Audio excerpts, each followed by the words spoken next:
মাধৱদেৱ জন্মক্ষেত্ৰলৈ আৰু আমাৰ শ্ৰী শ্ৰী অনিৰুদ্ধ প্ৰভু জন্মস্থানলৈ আৰু মাধৱদেৱ কলাক্ষেত্ৰলৈ অহা 1 তাৰিখে অসমৰ মাননীয় মুখ্যমন্ত্ৰী ডক্টৰ হিমন্ত বিশ্ব শৰ্মা ডাঙৰীয়া আগমন হ'ব।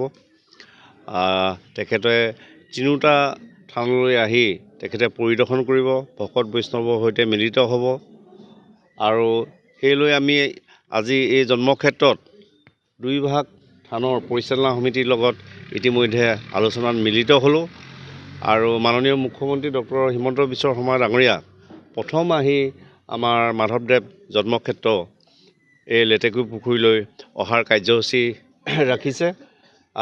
তাৰ পৰৱৰ্তীত অনিৰুদ্ধ প্ৰভু জন্মস্থান বিষ্ণু বালিকুচি সত্ৰলৈ যাব। তাৰ পৰৱৰ্তীত শেষৰটো কাৰ্যসূচী মাধৱদেৱ কলাক্ষেত্ৰত থাকিব আৰু তিনিওটা থানত তেখেতক আদৰিবৰ বাবে আৰু তেখেতক সং দিবৰ বাবে আমাৰ ভকত বৈষ্ণৱসকল আৰু ৰাইজসকল সকলোৱে সাজু হৈছে।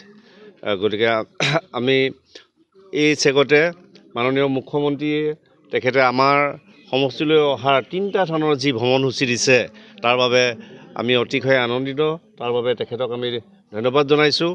আমাৰ দলীয় কাৰ্যকৰ্তাহে নহয়, গোটেই আমাৰ সমষ্টিবাসী আৰু বিশেষকৈ ভকত বৈষ্ণৱসকল তেওঁলোকে পৰম উৎসাহিত হৈছে তেখেতক পাবৰ বাবে আৰু আমাৰ যি পৰম্পৰা সেই পৰম্পৰা অনুসৰি তেখেতক আদৰিবৰ কাৰণে ব্যৱস্থা বা প্ৰস্তুতি আমি সম্পূৰ্ণ কৰি তুলিছোঁ আৰু আমি বতৰ যাতে সেইদিনাখন ভাল হয় প্ৰভুৰ ওচৰত প্ৰাৰ্থনা ৰাখিছোঁ, বতৰ যাতে ভাল হয় আৰু মাননীয় মুখ্যমন্ত্ৰীক আমি মাধৱদেৱ জন্মক্ষেত্ৰৰ এই পবিত্ৰ থানৰ পৰাই গোটেই সমষ্টিবাসী ৰাইজ হৈ তেখেতৰ আগমনক আদৰণি জনাইছোঁ আৰু তেখেতক আমি আদৰিবৰ বাবে আগ্ৰহে ৰৈ আছোঁ। মাধৱদেৱ জন্মক্ষেত্ৰলৈ আৰু আমাৰ শ্ৰী শ্ৰী অনিৰুদ্ধ প্ৰভু জন্মস্থানলৈ আৰু মাধৱদেৱ কলাক্ষেত্ৰলৈ অহা 1 তাৰিখে অসমৰ মাননীয় মুখ্যমন্ত্ৰী ডক্টৰ হিমন্ত বিশ্ব শৰ্মা ডাঙৰীয়া আগমন হ'ব।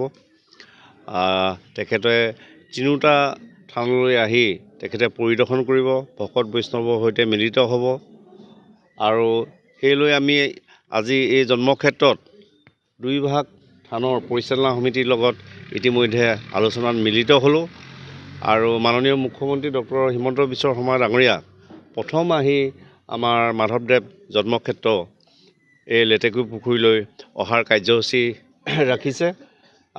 তাৰ পৰৱৰ্তীত অনিৰুদ্ধ প্ৰভু জন্মস্থান বিষ্ণু বালিকুচি সত্ৰলৈ যাব। তাৰ পৰৱৰ্তীত শেষৰটো কাৰ্যসূচী মাধৱদেৱ কলাক্ষেত্ৰত থাকিব আৰু তিনিওটা থানত তেখেতক আদৰিবৰ বাবে আৰু তেখেতক সং দিবৰ বাবে আমাৰ ভকত বৈষ্ণৱসকল আৰু ৰাইজসকল সকলোৱে সাজু হৈছে। গতিকে আমি এই চেগতে মাননীয় মুখ্যমন্ত্ৰীয়ে তেখেতে আমাৰ সমষ্টিলৈ অহাৰ 3টা থানৰ যি ভ্ৰমণসূচী দিছে তাৰ বাবে আমি অতিশয় আনন্দিত। তাৰ বাবে তেখেতক আমি ধন্যবাদ জনাইছোঁ। আমাৰ দলীয় কাৰ্যকৰ্তাহে নহয়, গোটেই আমাৰ সমষ্টিবাসী আৰু বিশেষকৈ ভকত বৈষ্ণৱসকল তেওঁলোকে পৰম উৎসাহিত হৈছে তেখেতক পাবৰ বাবে আৰু আমাৰ যি পৰম্পৰা সেই পৰম্পৰা অনুসৰি তেখেতক আদৰিবৰ কাৰণে ব্যৱস্থা বা প্ৰস্তুতি আমি সম্পূৰ্ণ কৰি তুলিছোঁ আৰু আমি বতৰ যাতে সেইদিনাখন ভাল হয় প্ৰভুৰ ওচৰত প্ৰাৰ্থনা ৰাখিছোঁ, বতৰ যাতে ভাল হয় আৰু মাননীয় মুখ্যমন্ত্ৰীক আমি মাধৱদেৱ জন্মক্ষেত্ৰৰ এই পবিত্ৰ থানৰ পৰাই গোটেই সমষ্টিবাসী ৰাইজ হৈ তেখেতৰ আগমনক আদৰণি জনাইছোঁ আৰু তেখেতক আমি আদৰিবৰ বাবে আগ্ৰহে ৰৈ আছোঁ।